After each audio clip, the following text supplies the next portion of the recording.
Assalamualaikum warahmatullahi wabarakatuh. Kembali lagi di channel saya, channel yang akan memberikan seputar informasi cryptocurrency ataupun airdrop ya. Jadi seperti biasa di sini saya akan mengabarkan beberapa informasi penting mengenai Pi Network tentunya.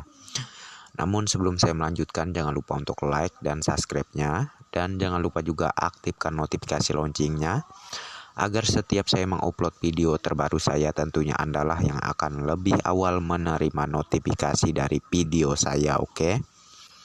Dan sebelumnya sudah saya screenshot dari sosial media saya, yaitu di Facebook ya, yang mana di sini diposting oleh Pioneers yang bernama Desing lah ya.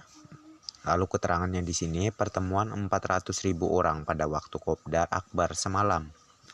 Komunitas Pioneers China juga termasuk pengusaha ya, dan para vendor-vendornya menetapkan konsensus value 1 Pi sama dengan 314.159 dolar ya. Mau gimana lagi ya, negara mereka kan komunitas terbesar Pi Network di dunia. Sebagai pejuang Pioneers Indonesia ya, kita tinggal ikutin dan nikmatin saja hasil akhirnya dari mainnet yang akan diselenggarakan oleh pihak core team ke depannya ya. Jadi sabar saja, ikuti saja terus proyek ini tentunya ya.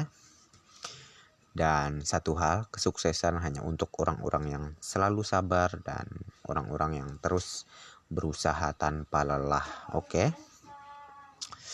Oke, seperti kelanjutan postingan tadi, yang mana di sini keterangan ambil koin Pi Anda dengan serius, lebih banyak produk dan layanan akan segera hadir ya.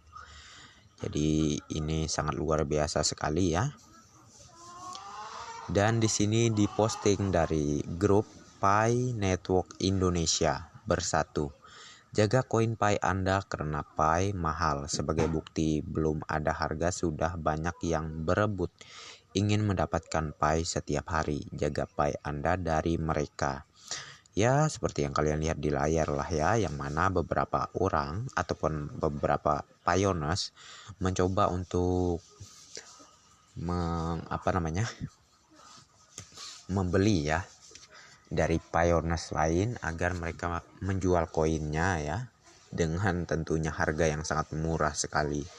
Ya, mengapa demikian ya sudah dijelaskan di sini ya. Oke. Kita lanjutkan ke informasi lainnya, yang mana di sini diposting oleh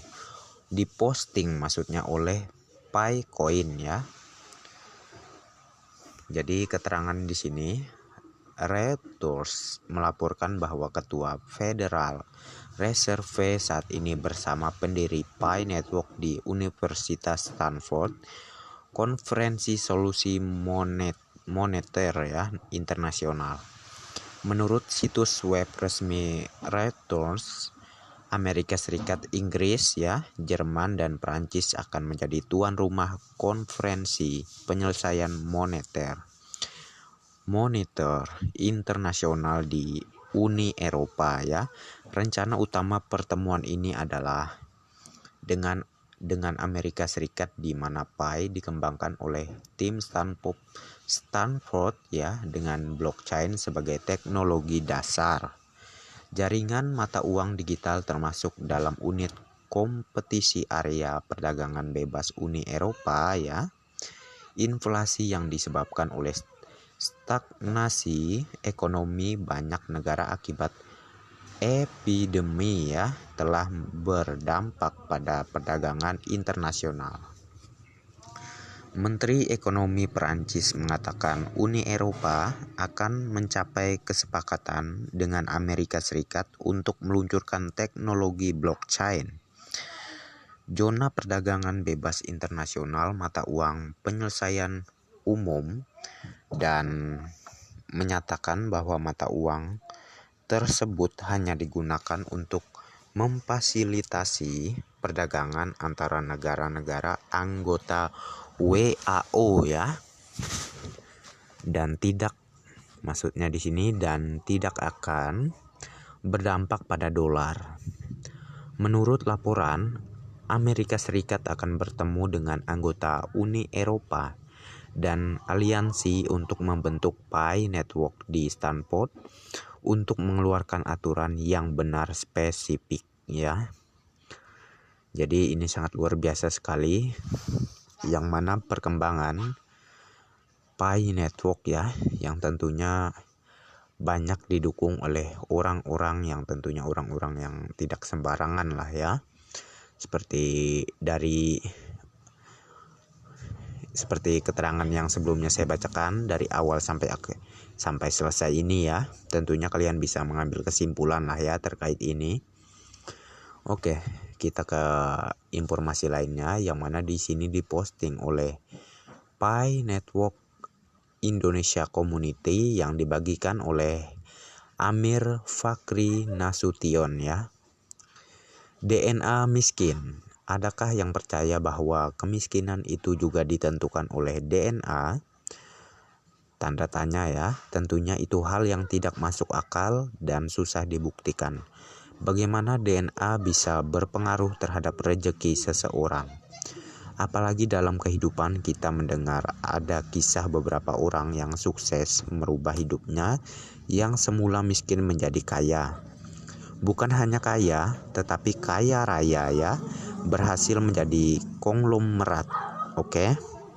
Berarti kaya atau miskin tidak ditentukan oleh DNA-nya dong katanya ya. Lalu tanda tanya lagi, benar juga, tetapi beberapa jumlah orang seperti itu, tanda tanya ya, 1%, 0,1% atau 0,0001% ya, tanda tanya lagi dia, sangat sedikit. Itu pun juga mereka mengalami anomali DNA. Mungkin ya. Benar bro katanya, DNA bukan hanya memiliki identitas karakter biologi saja, karakter psikologi, emosi, dan sikap ada di dalam DNA juga. Oleh karenanya kadang ada orang yang mempertanyakan, kenapa ya orang yang kaya semakin kaya dan yang miskin semakin miskin? Ya karena psikologi, emosi, dan sikap dalam DNA-nya memang berbeda ya. Saat core team menciptakan Pi Network, mereka memiliki visi untuk merubah dunia, ingin membuat suatu tatanan currency dengan aplikasi yang memungkinkan orang-orang biasa ya, orang-orang miskin memiliki kesempatan untuk menjadi kaya raya ya. Mungkinkah itu? Jadi tanda tanya lagi di sini. Tentu saja mungkin. Pi Network telah membuat sebuah sistem yang canggih sehingga semua orang bisa menambang koinnya hanya dengan HP saja ya, tentu saja di sini ya. Lalu apakah dengan begitu orang miskin lalu bisa benar-benar jadi kaya raya? Tanda tanya lagi, nanti dulu ya. Saya masih agak-agak percaya katanya dengan teori DNA miskin dan DNA kaya. Orang dengan DNA kaya ini kadang-kadang memang bikin orang gak habis pikir ya, bikin ngiri aja. Dia gak bekerja sekeras yang lain, tapi saat ada peluang untuk kaya dibagikan ya, dia yang dapat ya. Nah, dengan lahirnya Pi Network ini kita berkesempatan untuk sekali lagi menguji ya, apakah memang benar ada DNA kaya dan DNA miskin. Karena saat ini peluang untuk menjadi kaya banyak berada di tangan para pioneers yang mayoritas adalah orang biasa ya. Sehingga para pioneers ini mempunyai peluang untuk bisa menjadi orang kaya seumur hidupnya tanpa modal tentunya ya. Disinilah DNA miskin dan DNA kaya diuji kebenarannya. Kalau saat ini para pioneers bisa membeli satu unit mobil Pajero dengan koinnya, tapi vendor yang menjual mobil Pajero tersebut 2 tahun kemudian bisa membeli 4.000 unit mobil Pajero ya. Dari pembayaran koin untuk pembelian 1 unit mobil Pajero tadi ya, berarti memang DNA kaya dan DNA miskin itu benar-benar ada ya. Value yang sangat tinggi dari Pi Coin yang dibagikan gratis kepada semua orang dalam beberapa tahun ke depan akan berpindah tangan kepada mereka yang memiliki DNA kaya ya. Mereka hanya tinggal menyeroknya ya. Para pioneers cukup mereka beri barang atau uang untuk kebutuhan sesaat mereka saja. Lalu jaminan kehidupan kaya seumur hidup itu sudah berpindah tangan. Ya. 10 tahun kemudian mobil Pajero sudah turun nilainya tinggal 40% ya. Padahal koin Pi sudah naik nilainya ribuan persen.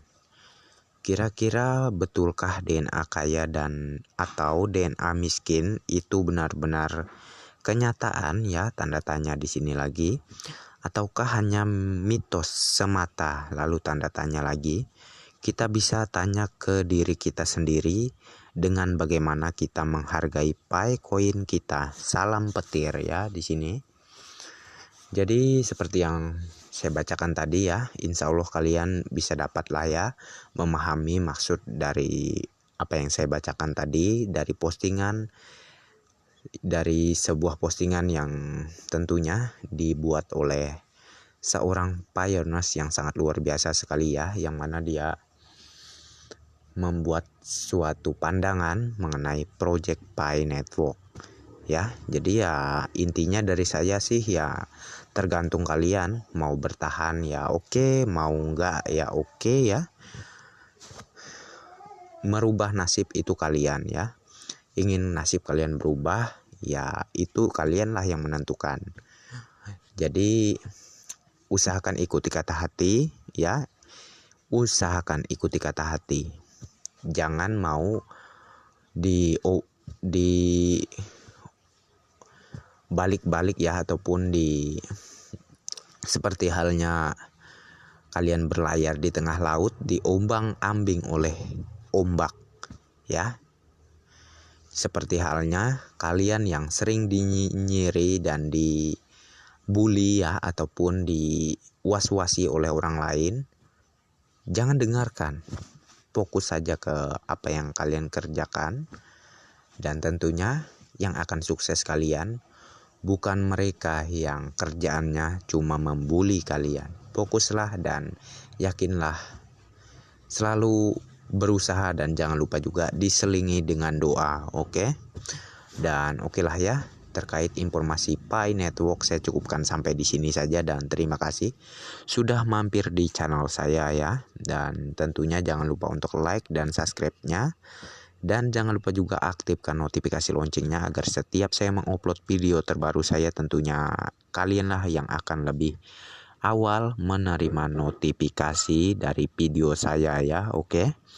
Dan oke, next time. Assalamualaikum warahmatullahi wabarakatuh. Bye bye.